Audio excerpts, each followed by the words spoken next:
तो पहले समाचार में हमको भारत फोरकास्ट सिस्टम के बारे में बात करनी है। समाचार ये है कि जो हमारा मौसम विभाग है, जिसको हम लोग इंग्लिश में इंडियन मेट्रोलॉजिकल डिपार्टमेंट बोलते हैं, उन्होंने एक नया वेदर फोरकास्टिंग सिस्टम अडॉप्ट किया है जिसका नाम है भारत फोरकास्ट सिस्टम, शॉर्ट में इसको बीएफएस बोला गया है। भारत फोरकास्ट सिस्टम की खासियत ये है कि इसकी मदद से आईएमडी वाले अब ज़्यादा एक्यूरेट किस्म के प्रिडिक्शंस, खास तौर पे अगर रेन फोरकास्ट की अगर हम लोग बात करें, तो वो कर सकते हैं पंचायत के लेवल तक। पंचायत का जो लेवल रहता है, पूरा आपका जो एरिया है, उसको कई सारे हम लोग लेवल्स में डिवाइड करते हैं, ब्लॉक लेवल, पंचायत लेवल, जिला लेवल, इस तरीके से। तो पंचायत के लेवल तक पर आपका जो है वेदर प्रेडिक्शन, रेन के फोरकास्ट अगर आपको करने हैं, वो ज़्यादा एक्यूरेट और ज़्यादा बेहतर तरीके से भारत फोरकास्ट सिस्टम की मदद से इंडियन मेट्रोलॉजिकल डिपार्टमेंट अब कर पाएगा। इस पूरे सिस्टम की खासियत ये है कि ये इंडिजिनसली डेवलप किया गया है। ये पूरा जो वेदर फोरकास्टिंग का सिस्टम है, ये भारत में ही डेवलप किया गया है और इसको भारत में ही जो है इम्प्रूव किया गया है, इसकी एफिशिएंसी और एफिकेसी को बढ़ाया गया है। खास तौर पे जो शॉर्ट टर्म और मीडियम टर्म के प्रेडिक्शन होता है, यानी कि 3 से 7 दिनों के बीच के जो प्रेडिक्शंस होता है। कई बार आपने भी सुना होगा कि आज से 2 दिन बाद मूसलाधार बारिश होने की संभावना है, 4 दिनों के बाद या 5 दिनों के बाद ओले पड़ना शुरू हो जाएँगे, 1 हफ्ते बाद लू चलने लगेगी। तो इस तरीके से 3 से 7 दिनों के जो ड्यूरेशन के प्रेडिक्शंस किए जाते हैं, इनको बोला जाता है short and medium term forecast. तो ये जो फोरकास्ट किए जाते हैं, अब ये और ज़्यादा एक्यूरेट हो जाएँगे भारत फोरकास्ट सिस्टम या बीएफएस के आने की मदद से। हालाँकि जो लॉन्ग रेंज के फोरकास्ट हैं, यानी कि महीने भर का प्रेडिक्शन कर दो, आज बैठ के आज से 1 महीने बाद किस तरीके का मौसम होगा, उसके जो प्रेडिक्शंस हैं, उसमें कोई बहुत ज़्यादा फ़र्क नहीं पड़ने वाला। ख़ास तौर पे इस सिस्टम को बनाया गया है शॉर्ट से मीडियम टर्म के जो फोरकास्ट हैं, और आपका पंचायत के लेवल तक पे जो है ये सारे के सारे फोरकास्ट करने के लिए इन सबको बनाकर, इस पूरे के पूरे सिस्टम को बनाकर तैयार किया गया। The BFS, developed by the Indian Institute of Tropical Meteorology, has been tested since 2002 and has shown notable improvement in giving advance warning of heavy rainfall events. तो ये जो पूरा BFS है, भारत फोरकास्ट सिस्टम, इसको 2002 के आसपास से जो है टेस्ट किया जा रहा है। और इसको डेवलप किसने किया था? इसको डेवलप किया था Indian institute of tropical metrology, IITM ने। अब ऐसा नहीं है कि इसको बना लिया गया था 2002 में, तो तभी इसको नाम जो है भारत फोरकास्ट सिस्टम दे दिया गया था, ऐसा ये सब नहीं है। ये एक डिज़ाइन या प्रोटोटाइप के रूप में बनाया गया था 2002 के आसपास, और उसके बाद से फिर इसको आप यूज़ कर रहे थे, इसकी टेस्टिंग हो रही थी लगातार। वक़्त के साथ में जैसे-जैसे आपके पास में और एडवांस मॉडल्स आते चले गए, कंप्यूटेशन के लिए और ज़्यादा एडवांस कंप्यूटर्स आते चले गए, वैसे-वैसे ये जो डिज़ाइन थी, इसने अपने वेदर फोरकास्ट में और खास तौर पर जो रेनफॉल या हेवी रेनफॉल के इवेंट्स होते हैं, उनकी एडवांस वार्निंग वार्निंग देने में बहुत ज़्यादा नोटेबल इंप्रूवमेंट आपको दिखाना शुरू किया। एंड इसके नतीजे में अल्टीमेटली 2025 आते-आते जब इनके कंप्यूटेशनल मॉडल्स अच्छे हो गए, आपके पास में बेहतर इक्विपमेंट आ गए, आपके पास में अब आपका जो ये क्या है कि जो सारा एक्सपीरियंस है 2002 से जो इसकी टेस्टिंग करते-करते पूरी की पूरी जो डिज़ाइन इम्प्रूव की गई है, इस सब के चलते आज की तारीख में हम लोग अभी कॉन्फिडेंस के साथ में इसका इस्तेमाल इतने पंचायत के लेवल तक के छोटे एरिया के लिए भी एक एक्यूरेट वेदर फोरकास्ट करने में हम लोग अब करेंगे, और इस पूरी की पूरी जो रिसर्च है, इसका फ़ायदा हम लोग उठाएँगे। The improvement in the forecast is due to the IITM significantly improving existing weather forecast models as well as harnessing more powerful computing capabilities. तो वही बात जो मैंने कही कि 2002 में डिज़ाइन बनाया गया, और जैसे-जैसे इनका जो वेदर फोरकास्ट का मॉडल था, इसको इम्प्रूव करते चले गए, इसकी डिज़ाइन ठीक-ठीक होती चली गई और ज़्यादा पावरफुल आपके पास में कंप्यूटर्स आते गए, कंप्यूटिंग कैपेबिलिटी आपकी डेवलप होती चली गई, वैसे-वैसे जो है मॉडल और ज़्यादा अच्छा आपका होता चला गया। For analysis, the current weather forecast model cut up the globe into gridded square of 12 kilometer side. The newer BFS model breaks it down into 6 kilometre sides, leading to a fourfold improvement. अब ये बहुत important point है कि अभी तक क्या होता आ रहा है कि जितने भी आपके वेदर फोरकास्ट के सिस्टम्स हैं, वो क्या करते हैं वेदर फोरकास्टिंग के लिए कि पूरे के पूरे ग्लोब को कई सारे छोटे-छोटे पार्ट्स में या स्क्वाड्स के शेप में जो है पूरे के पूरे ग्लोब को डिवाइड करते हैं, या यूँ बोलना चाहिए कि पूरे ग्लोब को एक ग्रिड के फॉर्म में डिवाइड करते हैं, जिसमें छोटे-छोटे स्क्वाड्स बनाए जाते हैं। अब ये जो स्क्वाड्स होते हैं, इनका हर एक जो स्क्वायर है, इसकी हर एक साइड की लेंथ होती है 12 किलोमीटर के आसपास। देख लीजिए, मैं आपको ये मैप में ब दिखाता हूँ। जैसे ये मैप है, इसमें पूरा का पूरा जो ग्लोब है, इसको आपने स्क्वायर की शेप में जो है डिवाइड किया हुआ है। अब ये जो हर एक स्क्वायर होता है, इसका ज इसकी जो लेंथ होती है, वो लगभग 12 किलोमीटर के आसपास होती है। इसकी ये 12 किलोमीटर, ये 12, ये 12, ये 12, इस तरीके से। अब ये 12 किलोमीटर का जो एरिया है, ये आपका एक पर्टिकुलर पार्ट हो गया। अब इसकी जो है इसके लेवल तक या इस पर्टिकुलर रीजन के लिए जो है आप फोरकास्टिंग वगैरह कर सकते हैं। इसी तरह से इसके लिए कर सकते हैं, इसके लिए कर सकते हैं, इस तरह से। तो आज की तारीख में जितने भी आपके वेदर फोरकास्टिंग मॉडल इस्तेमाल हो रहे हैं, उनमें पूरे के पूरे ग्लोब को एक ग्रिड के फॉर्म में डिवाइड किया जाता है और इस ग्रिड में जो शेप होता है वो स्क्वायर्स का होता है और हर एक स्क्वायर 12 किलोमीटर की साइड का होता है। ये जो नया बीएफएस मॉडल लेकर आया गया है, इसमें एक तो स्क्वायर शेप की डिज़ाइन को बदला गया है। डिज़ाइन कौन-सी इस्तेमाल की जा रही है वो मैं आपको आगे बताऊँगा। मगर इसमें इन्होंने जो डिज़ाइन है उसमें एज की लेंथ को 6 किलोमीटर कर दिया है। यानी कि 12 किलोमीटर से घटा के 6 किलोमीटर कर दिया है। इसके चलते हुआ ये है कि आपका जो पूरा का पूरा वेदर प्रेडिक्शन का मॉडल है उसमें 4 गुना के करीब इम्प्रूवमेंट आपको देखने के लिए मिला। इसको समझते हैं थोड़ा-सा।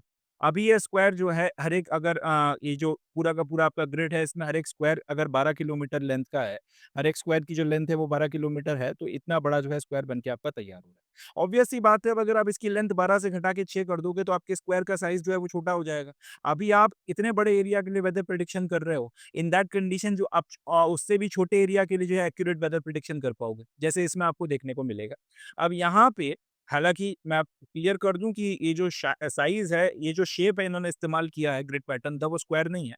वो शेप कुछ और है वो मैं आपको आगे बताऊँगा बट अभी बस समझाने के लिए बता रहा हूँ कि 12 किलोमीटर के लेंथ के स्क्वायर को अगर आपने 6 किलोमीटर का कर दिया तो इस तरीके से जो आपको स्क्वायर्स देख की संख्या जो है ग्रिड के ऊपर वो बढ़ जाएगी। या फिर हम लोग यूँ बोल सकते हैं कि ये एरिया जो है जिसके लिए वेदर फोरकास्ट किया जा रहा है वो और ज़्यादा छोटा हो जाएगा। या यूँ बोल सकते हैं ये और छोटे एरिया के लिए जो है आप एक्यूरेट वेदर प्रेडिक्शन कर पाओगे। देखो इधर, यहाँ पर ये बड़ा एरिया है इतने या फिर यूँ बोलना चाहिए कि मिनिमम एरिया जिसके लिए आप वेदर प्रेडिक्शन कर रहे हैं वो लगभग-लगभग इतना बड़ा है, 1 स्क्वायर के बराबर और यहाँ पर वो मिनिमम एरिया जिसके लिए आप वेदर प्रेडिक्शन कर रहे हो वो उसका जो एरिया है वो और ज़्यादा कम हो गया। तो कब छोटे से छोटे एरिया के लिए जो है आप आपका वेदर प्रेडिक्शन अ, इस पर्टिकुलर मॉडल की मदद से किया जा सकता है, ज़्यादा बेहतर तरीके से जो है आप वेदर प्रेडिक्शन कर पाओगे। तो वही बात यहाँ पे लिखी है कि अभी तक जितने भी आपके वेदर फोरकास्ट के मॉडल हैं, वो पूरे के पूरे अर्थ को स्क्वायर के शेप में डिवाइड करते हैं, स्क्वायर के शेप्स में पूरा का पूरा ग्रिड बनाते हैं, उसमें डिवाइड करते हैं और हर एक स्क्वायर 12 किलोमीटर साइड का होता है।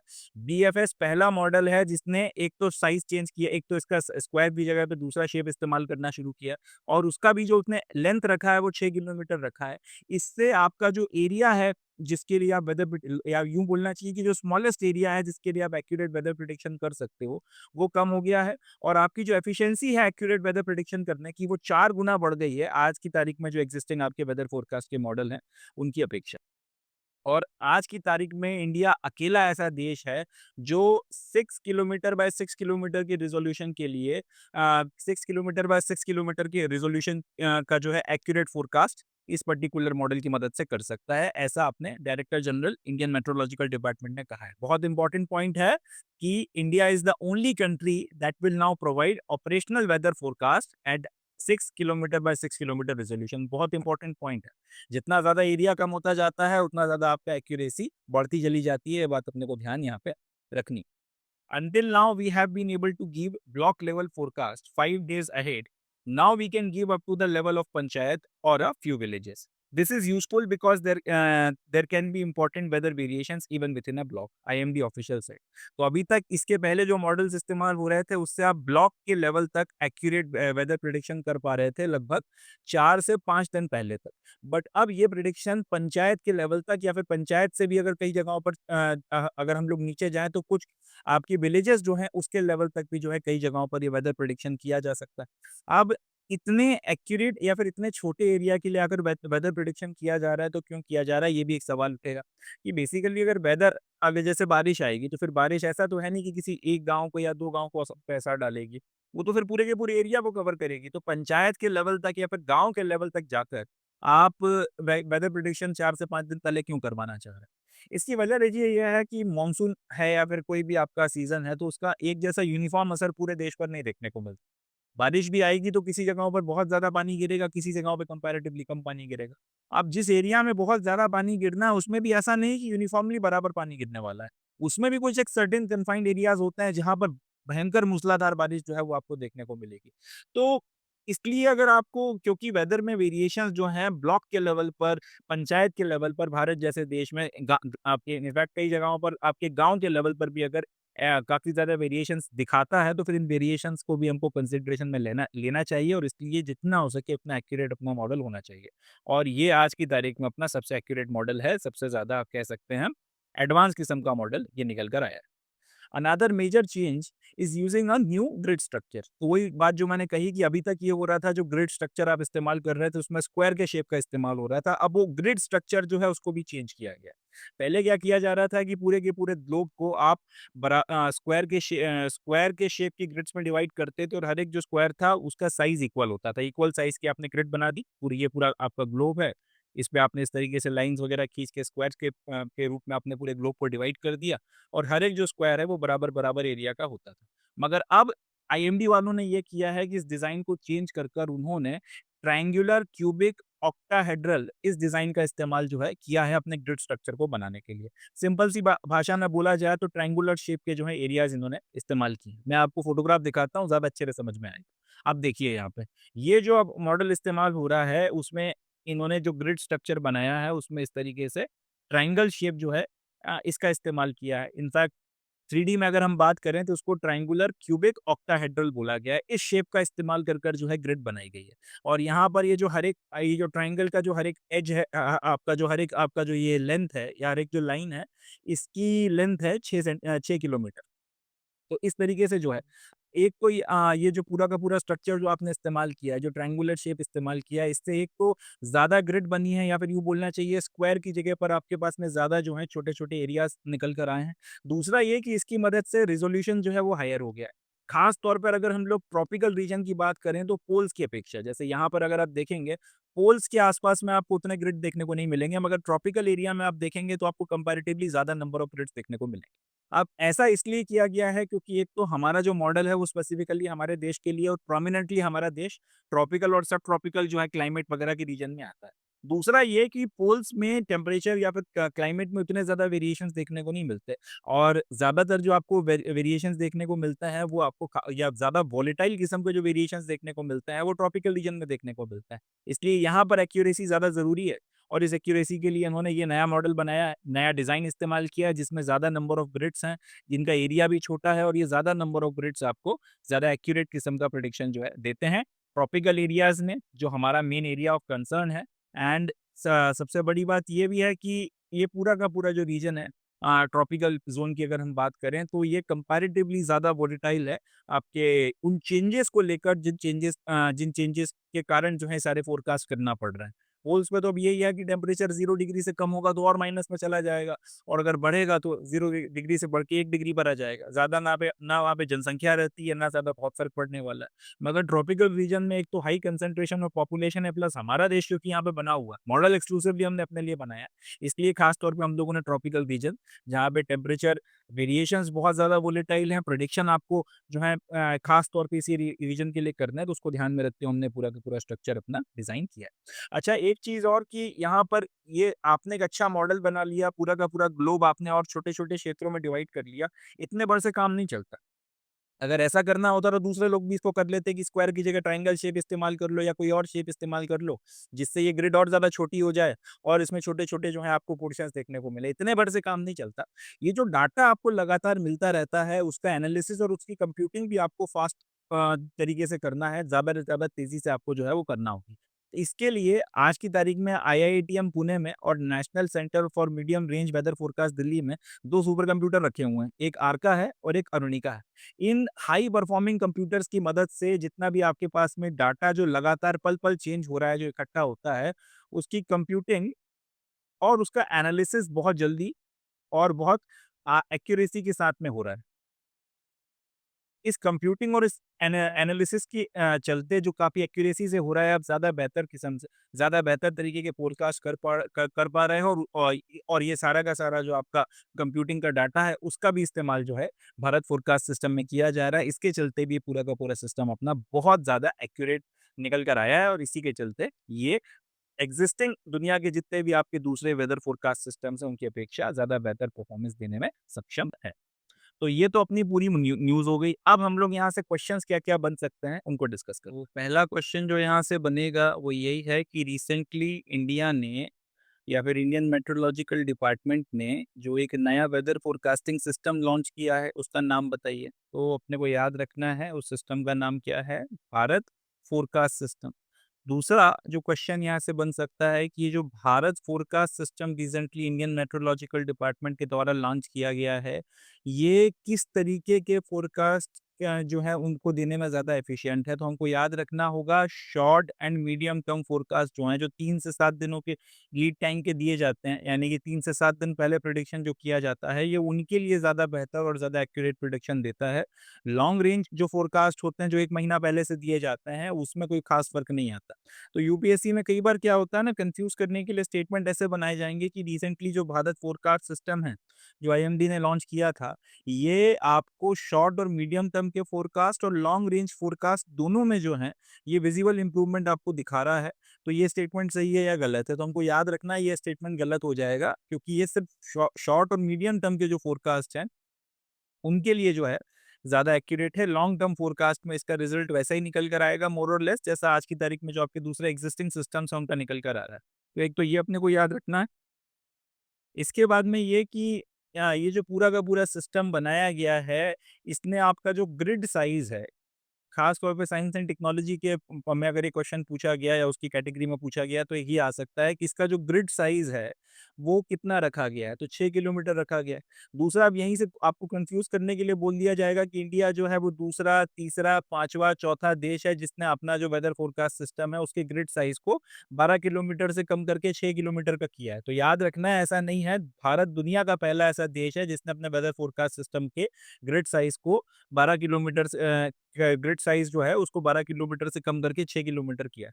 अच्छा, एक क्वेश्चन ये पूछा जा सकता है कि आपका जो ग्रिड साइज़ है, इसको कम करने से आपकी एफिशिएंसी बढ़ी है या घटी है? तो ये भी याद रखना है कि 4 गुना इम्प्रूवमेंट हुआ है आपकी एफिशिएंसी में।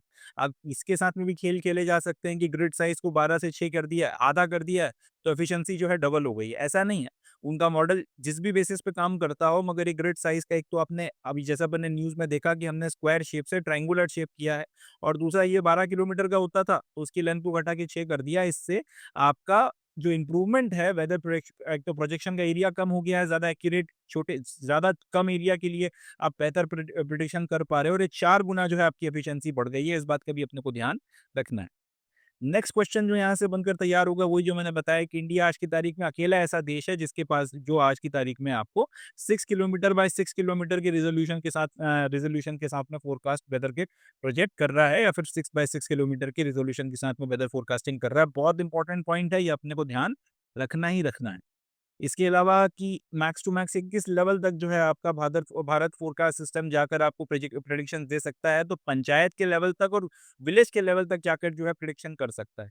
कंफ्यूज करने के लिए बोल देंगे कि ब्लॉक लेवल तक जो है प्रिडिक्शन कर सकता है, तो ऐसा नहीं है। एग्जिस्टिंग मॉडल जो अभी तक इस्तेमाल हो रहे थे वो भी ब्लॉक के लेवल तक जो है प्रिडिक्शन कर रहे थे। ये वाला ब्लॉक से नीचे पंचायत के लेवल, और कई बार कुछ गांव के क्षेत्र, छोटे छोटे जो गांव है उस लेवल तक जो है, उतने छोटे ज्योग्राफिकल एरिया के लिए भी बेहतरीन प्रेडिक्शंस वगैरह जो है कर रहा है। एक क्वेश्चन ये कि इसने ग्रिड स्ट्रक्चर को चेंज करके किस तरीके का स्ट्रक्चर इस्तेमाल किया है। तो अभी तक जो स्क्वायर शेप्ड ग्रिड स्ट्रक्चर होता था उसकी जगह पे इसने ट्रायंगुलर क्यूबिक ऑक्टाहेड्रल शेप का इस्तेमाल किया है। इसकी खासियत क्या है? तो इसकी खासियत ये है कि पोल्स की अपेक्षा जो ट्रॉपिकल एरिया है, वहां पर आपको ज्यादा जो है ग्रिड मिल जाती है देखने के लिए। ज्यादा जो है आपका एरिया ऑफ ऑपरेशन जो है छोटा हो जाता है, एंड पोल्स की अपेक्षा इस एरिया में जितना भी आपके वेदर में चेंजेस वगैरह आ रहे हैं उसको ज़्यादा बेहतर तरीके से ये प्रेडिक्ट कर सकता है, ज़्यादा बेहतर तरह से पकड़ सकता है। इसका ये मतलब नहीं कि पोल्स पे काम नहीं करेगा, मगर क्योंकि हमारा देश बेसिकली ट्रॉपिकल रीजन में है, तो ट्रॉपिकल रीजन के को ध्यान में रखते हुए स्ट्रक्चर का इस्तेमाल किया गया है, जिससे कि ट्रॉपिकल एरिया में जो भी आपके टेम्परेचर वेरिएशंस हैं उनको बेहतर से बेहतर तरीके से जो है उसके बारे में फोरकास्टिंग वगैरह की जा सके। तो ये कुछ इंपॉर्टेंट क्वेश्चंस हैं। एंड लास्टली कि किन कंप्यूटर्स का या सुपर कंप्यूटर्स का इस्तेमाल इस पूरे के पूरे प्रोजेक्शन वगैरह में किया जा रहा है, तो इसका भी अपने को ध्यान रखना है कि 2 कंप्यूटर्स हैं, एक का नाम है आर्का और दूसरे का नाम है अरुणिका। इसकी मदद से, क्योंकि ये बेहतर आपका कंप्यूटिंग कर पा रहे हैं, इसके चलते आपका जो ये मॉडल है ये बेहतर रिजल्ट्स आपको दे पा रहा है। यहीं से एक और घुमा के पूछा जा सकता है कि आर्का और अरुणिका जो रिसेंटली न्यूज़ में है ये क्या है? उसमें भी कई सारी चीज़ें आपको दे दी जाएँगी, तो अपने को याद रखना है आर्का और अरुणिका सुपर कंप्यूटर्स या फिर कंप्यूटिंग सिस्टम्स हैं जिसकी मदद से ये सारा का सारा जो डाटा की क्रंचिंग और डाटा का फिर एनालिसिस वगैरह वेदर प्रेडिक्शंस के लिए किया जाता है। एक आपका आईआईटीएम पुणे में है और एक दूसरा national centre of medium range weather forecasting Delhi में। इतने कुछ क्वेश्चंस हैं जो यहाँ से बनकर तैयार होते हैं। इंपॉर्टेंट टॉपिक है, हाई यील्डिंग टॉपिक है, खास तौर पे भी जो ईपीएफओ को पेपर होने वाला है यूपीएससी में, और जो एनडीए का पेपर होगा, सीडीएस का पेपर होगा, सीएपीएफ का पेपर होगा, चांसेस हैं कि यहाँ से क्वेश्चंस पूछे जाएंगे। एनटीपीसी में भी पूछा जा सकता है, एसएससी सीजीएल में भी क्वेश्चंस आने की संभावना है, और भी दूसरे एग्जाम्स में जिसमें करंट अफेयर पूछा जाता है यहाँ से हाई चांसेस है कि क्वेश्चंस आएंगे। तो अच्छे से इस न्यूज को अपने को प्रिपेयर करना है। चले, इससे ज्यादा इस न्यूज में और कुछ नहीं है। That's it. अब बढ़ते हैं नेक्स्ट न्यूज की तरफ, देखते हैं सर।